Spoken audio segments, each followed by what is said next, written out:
Right, we are doing imaginary numbers. So let's start with our video here about imaginary numbers. So you can see here, equations such as x squared plus 1 have no real solution. So when we talk about no real solution, that means that they never cross the x-axis. So no x-intercepts, right? They have defined these solutions as imaginary numbers. The imaginary unit, which is known as I, is defined as the square root of -1. This is useful for working with square roots of negative numbers. So a pure imaginary number is written in the form of A plus BI, where A is the real number and BI is the imaginary part. So that is called a complex number there. So we're going to rewrite this negative A as -1 times A. We're going to break down A if it's not a perfect square. So let's think about our perfect squares again.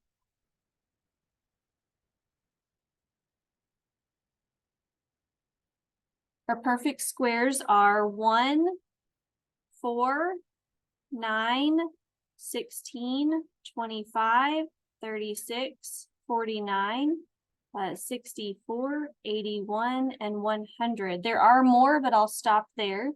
So let's look at number 1. This can be written as the square root of -1 times the square root of 9. Well, we know that the square root of -1 is I, and the square root of 9 is 3. So we're going to write this as 3I. Let's look at this one. We have -196. So I know I can write this as -1 times 196. Oh, I should have written 2, sorry. The square root of -1 is I, and the square root of 196 is 14. So I can write this as 14I. Notice it has no negative when you bring it out of the radical.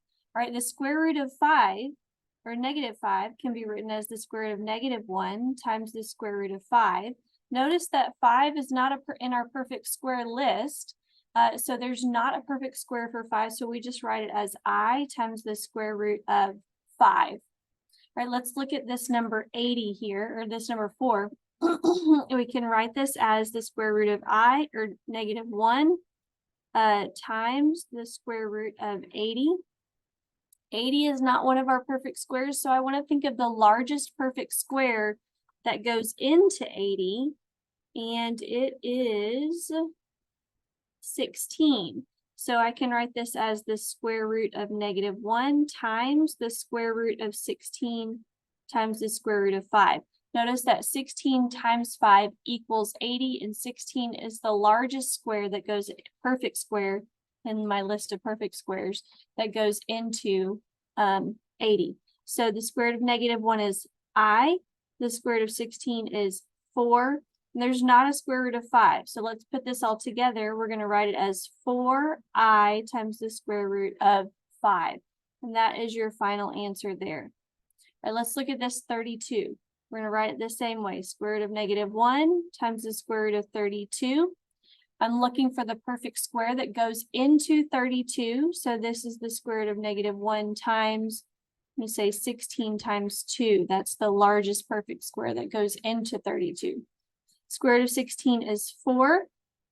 Square root of -1 is I, and this is 2. So we have 4I times the square root of 2. So that's how we simplify that one. All right, last one for practice here is the square root of -192.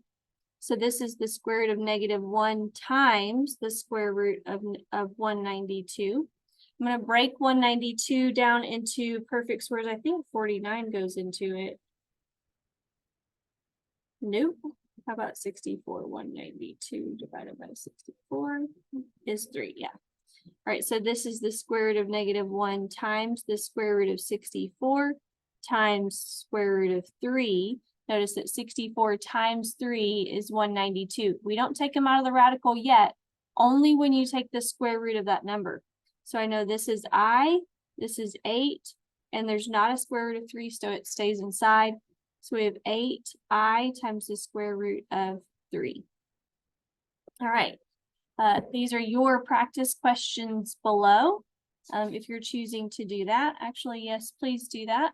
And then we'll go ahead and pause that and go on to pause the video, try the practice, and then go on to complex numbers.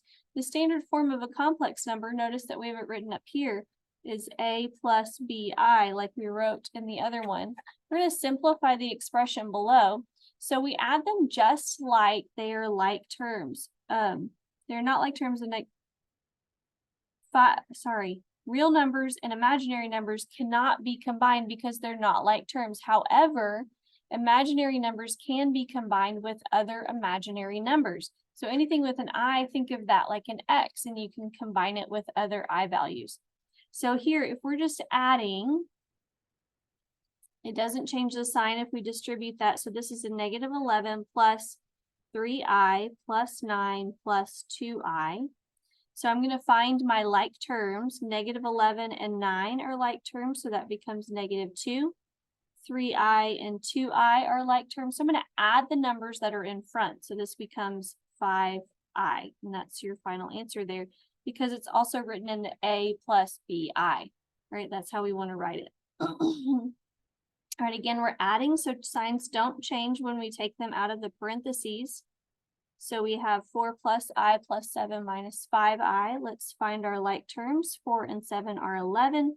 And then we have 1i and negative 5i. That makes negative 4i. And it's written in our standard form of a plus bi, so we're good to go there. All right, the next one here, we have a negative in front, so we need to remember to distribute that negative. So we have 7 minus 2i minus 2 minus 6i. We're going to do the same thing that we did in number 1 and 2. We're going to combine our like terms. So 7 and negative 2, that makes 5.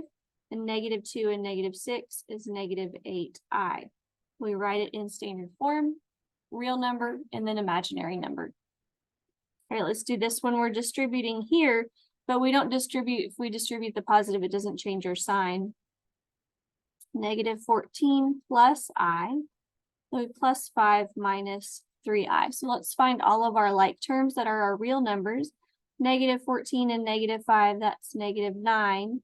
Then we have a 6i plus 1i minus 3i. Well, 6 plus 1 is 7, minus 3 is 4i. Written in standard form. We're good to go. My pen is running out of ink. Get another pen.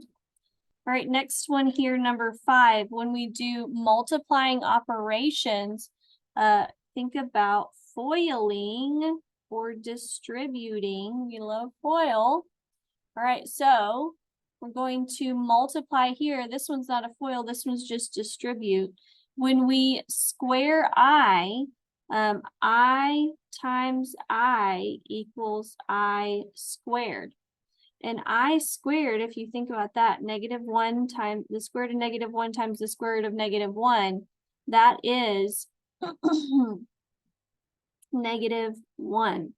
All right, so anytime you have an I squared, it equals negative 1. So that's something to remember here. So we're going to do this. 2i times 8 is 16i. So just like if we multiplied with an x value, we can do the same thing. And then 2i times negative 3, that's negative 6i squared.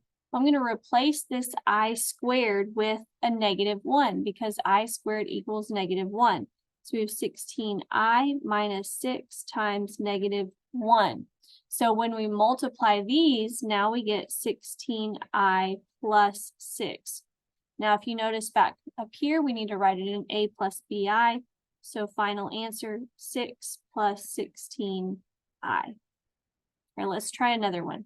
We're going to distribute our I value here. So negative I times negative 2, that's positive 2i. Then negative I times positive 10i is negative 10i squared. We're going to replace that I squared with negative 1 and multiply. So we have a negative 10 times negative 1, 2i plus 10 really just changes the sign, right?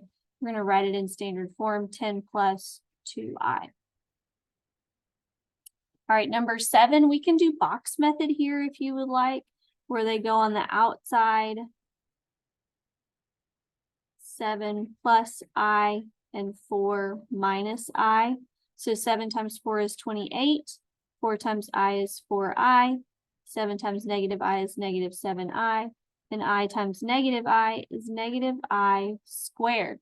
Now let's write this out. So we have 28, combine our like terms, negative 3I, and then we have a negative I squared. But we know that I squared can be written as negative 1.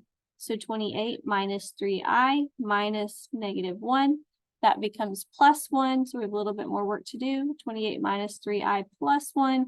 And now we can combine like terms here. So we have 29 minus 3I, and it's written in standard form, so we're good to go.